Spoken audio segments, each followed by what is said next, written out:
Banyan Security VPN as a service demo. In this demo, you'll see from deployment all the way to end user experience. So first, let's talk about how you quickly deploy this. After you get a domain, the next thing that needs to be done is to either deploy an access tier or a connector. And I'm going to show you how to deploy a connector in any network you want and how quickly it is. So I'm going to say create connector. I'm going to just call it Ash Mac. I'm going to call it C2. And I'm going to leave everything else default. I'm going to say continue, and I'm going to go ahead and use the Docker install. But there are tarball installs. There's ways to install this in Windows Server. There's ways to install this in different cloud service providers. So in this case, there's going to be a couple commands I got to copy. I'm going to copy the first set, hit enter, copy the second set, hit enter, put my password, and it's pulled all of the connector software that it needs and it's configured it. So we'll see it in a second.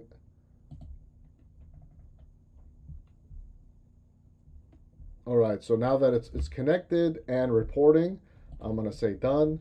So now we have a connector. This is running on my Mac in Docker.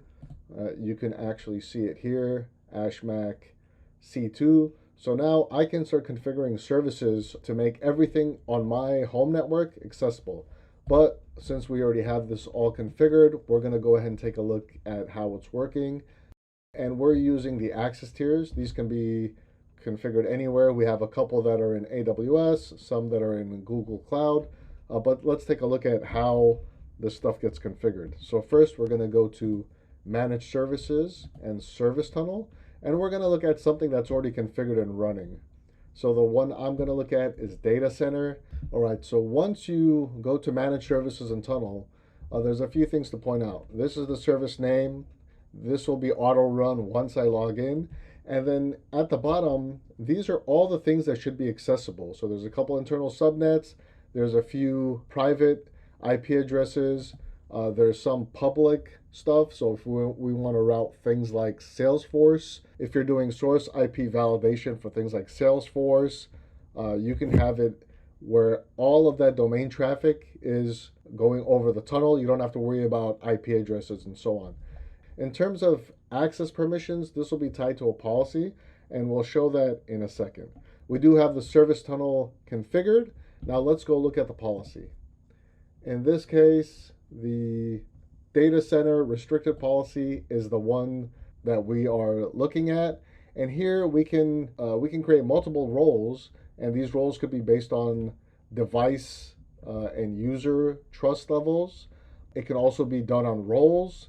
We can configure the port, the protocol, IP addresses, CIDRs or subnets, and FQDNs that this particular access group can access. So there will be multiple access groups that are allowed to use this tunnel, and you can configure each one differently. So in this case, these are admins and users, so they get access to a lot more than, let's say, your contractor. In this example, contractor, we have TCP access for specific ports, for specific internal devices. That's it. So it's really granular what type of tunneling you can do. We never backhaul everything. The tunnel is not always on. It's really only specifically used for what's needed.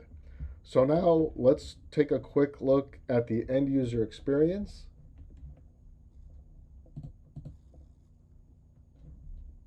So I have my client here.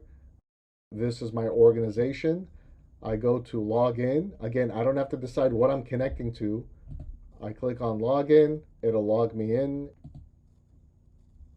And now my data center tunnel, which was the tunnel that we looked at earlier, right here, this is what we're connecting to. So now as a user with a high trust level, I'll be able to access all the things that is available to my specific user, group, device identity, and device trust. And another cool thing if we go to dashboards, you can quickly see who's accessing what. So here's the data center tunnel. Most of our connections are coming from high level of device trust, and most of them are coming from Mac OS. And if I need to get more information, I can click through all this stuff. Thanks for watching this demo. In the next one, we're going to take a look at how do you go from a layer 3 tunnel to really granular access using device discovery. Thank you.